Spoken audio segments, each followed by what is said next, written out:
صلی اللہ محمد وعلی آل محمد وبارک وسلم۔ تمام سننے والوں کو السلام علیکم۔ سورۃ البقرہ آیت نمبر 104 سے لے کر 112 تک۔ اب ہمارے 12 رکوع پورے ہو گئے ہیں اور آج 13واں رکوع انشاءاللہ تعالیٰ پورا ہو جائے گا۔ تو اب دیکھ لیتے ہیں اللہ تعالیٰ کیا فرما رہے ہیں۔ اللہ تعالیٰ فرماتے ہیں اعوذ باللہ من الشیطان الرجیم، بسم اللہ الرحمن الرحیم، یا ایھا الذین آمنو، اے لوگو جو ایمان لائے ہو۔ جب سے ہم نے سپارہ شروع کیا ہے پہلی دفعہ ایمان والوں سے بات ہو رہی ہے۔ کیا بات ہو رہی ہے؟ لا نہ تقولو کہو، رائنا رائنا وقولو اور کہو، انظرنا ہماری طرف نگاہ کیجئے، واسمعوا اور اس کے احکام سنو۔ اللہ تعالیٰ نے یہ بات کیوں کہی؟ یہود جب حضور صلی اللہ علیہ وسلم کی مجلس میں بیٹھتے تو سوال کرنے کی غرض سے رائنا کا لفظ استعمال کرتے۔ اس میں دراصل یہود کی حسد اور کینہ اس میں شامل تھا اور اس سے وہ دل کا بخار نکالتے تھے۔ ان کی دیکھا دیکھی مسلمان بھی بے خبری میں کسی وقت یہ لفظ کہہ دیتے۔ اس پر اللہ تعالیٰ نے تنبیہ فرمائی کہ اگر کہنا پڑ ہی جائے تو انظرنا کہا کرو اور بات کو خوب دھیان سے سنو تاکہ دوبارہ سوال کرنے کی نوبت نہ آئے۔ تو اس میں اللہ تعالیٰ نے پھر منع کر دیا کہ تم نے، حالانکہ شرارت ان کی ہے مگر اللہ تعالیٰ نے، جیسے بندہ کہتا ہے نا کہ اپنے کو ہی سمجھا لو، تو اللہ تعالیٰ نے پھر مسلمانوں کو منع کیا اور ساتھ کیا بتایا، وَلِلْکَافِرِینَ اور کافروں کے لیے عذاب علیم، دردناک عذاب تیار ہے۔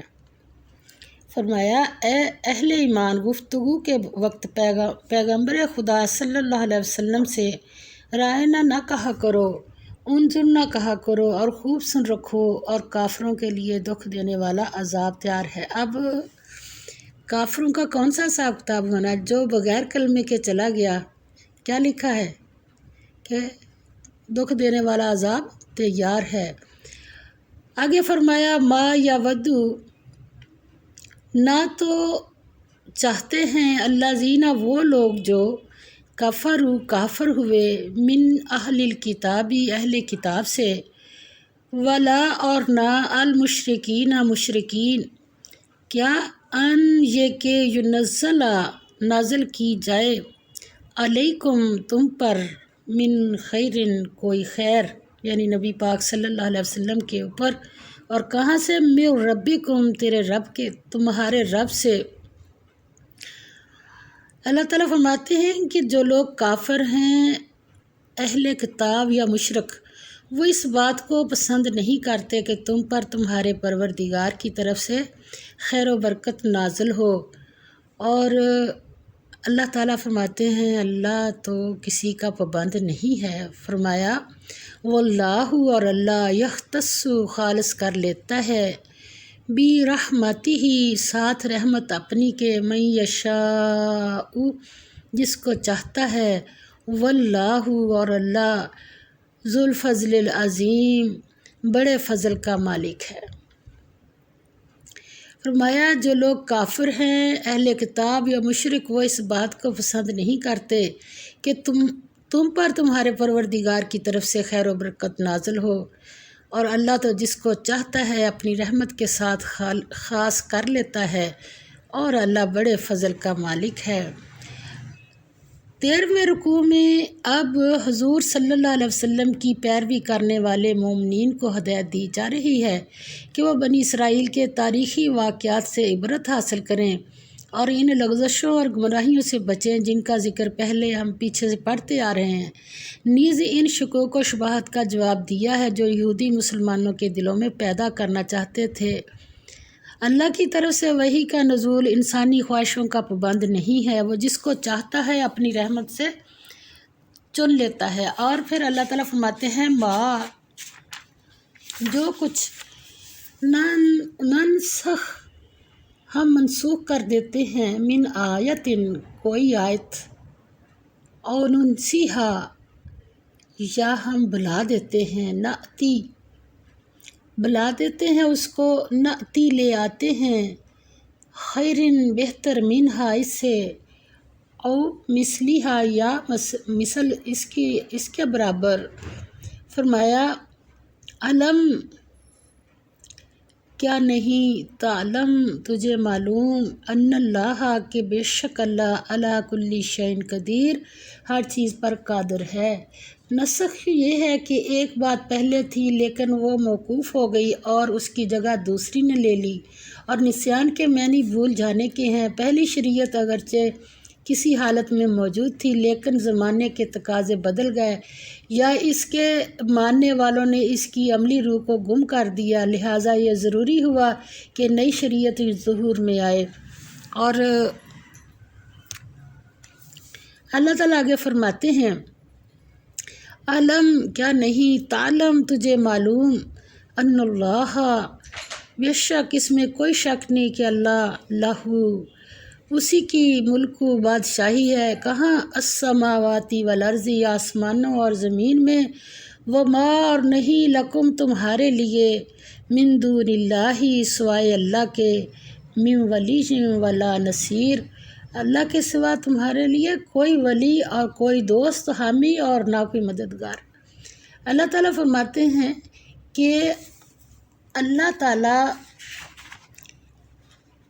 فرمایا اللہ نے ہم جس آیت کو منسوخ کر دیتے ہیں یا اسے فراموش کرا دیتے ہیں تو اس سے بہتر یا ویسی ہی اور آیت بھیج دیتے ہیں، کیا تم نہیں جانتے کہ اللہ ہر بات پر قادر ہے؟ یعنی یہ تمہارے جیسوں کی بات نہیں، اللہ کی بات ہے۔ تمہیں معلوم نہیں کہ آسمانوں اور زمین کی بادشاہت اللہ ہی کی ہے اور اللہ کے سوا تمہارا کوئی دوست اور مددگار نہیں ہے۔ کیا پھر اللہ تعالیٰ آگے فرماتے ہیں کیا تریدونا تم چاہتے ہو، ان تسالو کہ سوال کرو، رسولکم رسول اپنے سے، کما جس طرح سئلا سوال کیے گئے موسیٰ علیہ السلام سے، من قبل اس سے پہلے۔ موسیٰ علیہ السلام سے کیا سوال کیے تھے؟ پہلے تو ہمیں سمجھ نہیں آتی تو حضرت موسیٰ علیہ السلام 70 بندے لے کے گئے تو آواز سنی تو کہنے لگے نہیں ہمیں سامنے دکھاؤ اللہ کو۔ تو یہ چیزیں اور بھی بہت ساری حضرت موسیٰ علیہ السلام کو تکلیفیں دی انہوں نے۔ اللہ تعالیٰ فرماتے ہیں اس میں کثرت سوال سے منع کیا گیا ہے۔ اس سے فرمایا کہ مسائل میں ضرورت سے زیادہ باریکیاں نکالنا ایک سیدھے سادے معاملے کو پیچیدہ بنا دیتا ہے۔ اس لحاظ سے فرمایا بہت ہی وہ بندہ کہ جس کے اوپر وعید ہے کہ جس نے ایک حلال چیز کو سوال کرنے کی وجہ سے حرام کر دیا اور سب کو مشکل میں ڈال دیا۔ تو اللہ تعالیٰ فرماتے ہیں ومن اور جو کوئی بدل الکفر بدلے میں لے کفر بالایمانی ساتھ ایمان کے، فقد پس تحقیق ضلع وہ گمراہ ہوا، سواء السبیل سیدھے راستے سے۔ فرمایا کیا تم یہ چاہتے ہو کہ اپنے پیغمبر سے اسی طرح کے سوال کرو جس طرح کے سوال پہلے موسیٰ سے کیے گئے، اور جس شخص نے ایمان چھوڑ کر اس کے بدلے کفر لیا وہ سیدھے راستے سے بھٹک گیا۔ ودّا چاہتے ہیں کثیر بہت سے لوگ، من اہل الکتاب اہل کتاب سے، لو کاش کسی طرح یا ردونکم پھیر دیں تمہیں، من بعد ایمانکم ایمان لانے کے تمہارے، کفارن کافر۔ اور اللہ تعالیٰ ہمارے اوپر رحم فرمائے کہ ایمان لانے کے بعد یعنی یہ کفار ہم سے راضی نہیں ہو سکتے جب تک ہم کلمہ ہی پڑھنا نہ چھوڑ دیں۔ یہ ہمارے اتنا ان کو حسد ہے، بغض ہے دلوں میں۔ فرمایا حسدن بسبب حسد، من اندی پاس سے، انفسہم دلوں اپنے کے، من بعد اس کے، ما تبین ظاہر ہو گیا، لہم اوپر، الحق اوپر ان کے حق۔ اللہ تعالیٰ فرماتے ہیں کہ حق ان پر ظاہر ہو گیا، پھر کیا کرو، فافو تم معاف کر دو، وصفہو اور دل میں نہ لاؤ، حتیٰ جب تک کہ یاتیہ لے آئے اللہ بھی امری ہی حکم اپنا، ان اللہ بے شک اللہ۔ فرمایا بہت سے اہل کتاب اپنے دل کی جلن سے یہ چاہتے ہیں کہ ایمان لا چکنے کے بعد تم کو پھر کافر بنا دیں، تمہارا کلمہ پڑھنا ہی تم سے جو ہم اور کیا رہ گیا ہمارے پاس، ہر چیز تو ہم نے دوسرے لوگوں دوسری قوموں کی اپنا لی ہے، ہمارے پاس ہے ہی اب کیا۔ تو اللہ تعالیٰ فرماتے یہ اتنا تم بدل گئے ہو، تم نے اپنی ہر چیز ان کے مطابق کر دی ہے، پھر بھی یہ تم سے نہیں راضی ہوں گے۔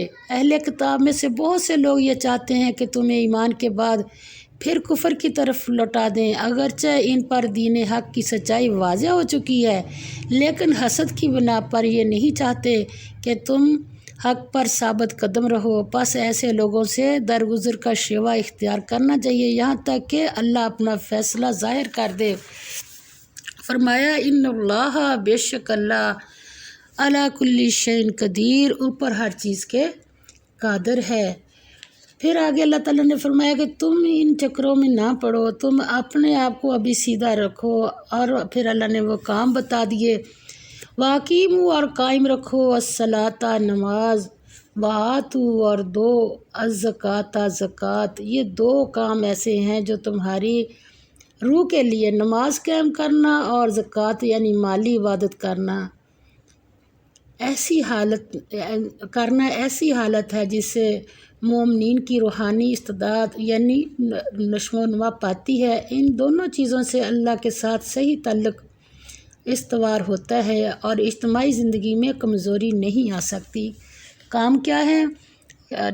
نماز کو قائم کرنا اور زکوٰۃ اگر بنتی ہے تو دینی، یہ دونوں چیزیں۔ اب یہ نہیں کہ نماز بھی اپنی مرضی سے جس وقت میرا دل کرے پڑھوں، اور زکوٰۃ بھی اگر مجھے جب تک کوئی کہنے نہ آ جائے، لینے نہ آ جائے تو میرا دل ہی نہ کرے کہ میں زکوٰۃ، دونوں کام شوق سے کرو۔ تو اللہ تعالیٰ فرماتے ہیں واقیموا اور قائم رکھو، الصلاۃ نماز، وآتوا اور ادا کرو، الزکوٰۃ زکوٰۃ، دو کہا ہے، وآتوا اور دو خود دو، وما اور جو کچھ تقدموا تم آگے بھیجو گے، لانفسکم واسطے اپنی جانوں کے، من خیر کوئی بھلائی، تجدوہ سبحان اللہ، تجدوہ موجود پاؤ گے اسے، عند اللہ پاس اللہ کے۔ کتنے کوئی ہے فکر کی بات، جتنی مرضی نیکیاں کرو محفوظ ہو رہی ہیں۔ اگر ہمیں قرآن پاک پہ شک نہیں ہے، ہم نے جیسے پہلی آیت پڑھی تھی لا ریب فی، تو اگر ہمارا اور پھر اللہ تعالیٰ ہمارے نیک بندوں میں ہمارا شمار کر لے، ہمیں ہر طرح سے ہمیں نیک بنا دے، تو پھر کریں نیکیاں اور بالکل کھلے دل سے کریں۔ کہاں پاؤ گے اس کو؟ اللہ تعالیٰ فرماتے ہیں اللہ کے ہاں پالو گے۔ آگے فرمایا ان اللہ بے شک اللہ، اس میں کوئی شک نہیں کہ اللہ بما تعملون جو کچھ تم کرتے ہو بصیر، دیکھ رہا ہے۔ فرمایا اور نماز ادا کرتے رہو اور زکوٰۃ دیتے رہو، اور جو بھلائی اپنے لیے آگے بھیج رکھو گے اس کو اللہ کے ہاں پالو گے، اور کچھ شک نہیں کہ اللہ تمہارے سب کاموں کو دیکھ رہا ہے، کہ رو رو کے کر رہے ہو کہ دل کے شوق سے کر رہے، یہ بڑی اہم بات ہے اس میں۔ اور آگے فرمایا ایک پھر اور ان کی بات اللہ تعالیٰ نے سامنے اللہ تعالیٰ لائے ہیں، وقالو اور اہل کتاب کہتے ہیں، یدخل ہرگز نہیں داخل ہوگا، وقالو اور اہل کتاب کہتے ہیں لن ہرگز نہیں، یدخل داخل ہوگا، الجنت جنت میں، الا مگر، من کانا جو کوئی ہوگا، ہودن یہودی، او نصارا یا نصارا۔ اللہ تعالیٰ فرماتے ہیں دل کا یہ امانیشی آرزویں یا تمنائیں ہیں، ہم ان کی، امانیہم آرزویں ہیں ان کی، کل اے نبی پاک صلی اللہ علیہ وسلم کہہ دیجئے، ہاتو لے آؤ، برہانکم دلیل اپنی، ان کنتم اگر ہو تم صادقین سچے، بلا کیوں نہیں، من جو اسلم تسلیم کر لے یا اپنے آپ کو مطیع کر دے، کس چیز کو، وجہہ منہ اپنا، کس کی طرف، للہ اللہ کے لیے، اور کیا ہو، وہ ہوا اور وہ محسن نیکوکار بھی ہو، یعنی جو نیکی کا کام ہوگا وہ اس بندے کو تم آگے آگے دیکھو گے۔ محسن کا معنی یہ ہے کہ ہر نیک کام میں بڑھ چڑھ کے حصہ لیتا ہے۔ تو پھر اللہ تعالیٰ نے بتا دیا، فلاح پاس اس کے لیے، اجرہ ثواب اس کا کہاں ہے، عند ربہ پاس پروردگار، دوسری دفعہ آ گیا، پہلے بھی کہا عند تاجد پالو گے اس کو، عند اللہ اللہ کے پاس، اب کہا کہ اب اس فلاح پاس اس کے لیے، اجرہ ثواب اس کا، عند ربہ پاس پروردگار اس کے، اور کیا، ولا خوف اور نہ خوف، علیہم ان پر، ولا ہم اور نہ وہ، یحزنون غمگین ہوں گے۔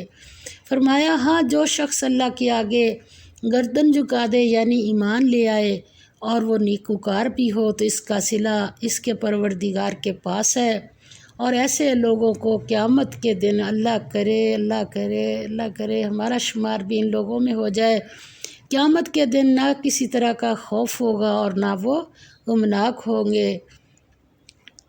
قرآن پاک کہتا ہے کہ خدا کی سچائی سب کے لیے جو سب کو دی تھی، لیکن سب نے سچائی سے انحراف کیا، سب اصل کے اعتبار سے سچے ہیں لیکن عمل کے اعتبار سے جھوٹے ہیں۔ اصل تو اللہ عمل دیکھ رہا ہے، اصل یہ ہے کہ اس عالمگیر مشترک سچائی پر جمع ہو جائیں تاکہ مذہبی نزاع کا خاتمہ ہو سکے۔ یہ عالمگیر سچائی کیا ہے؟ خدا پرستی اور نیک عملی کا قانون۔ اللہ کرے اللہ سب کو اس میں داخل کر دے۔ پس دین حق اللہ کا بنایا ہوا ضابطہ حیات ہے اور اسی کو الاسلام کہتے ہیں، اور اللہ تعالی ہم سب کو اس میں داخل کر دے۔ وآخر دعوانا ان الحمد للہ رب العالمین۔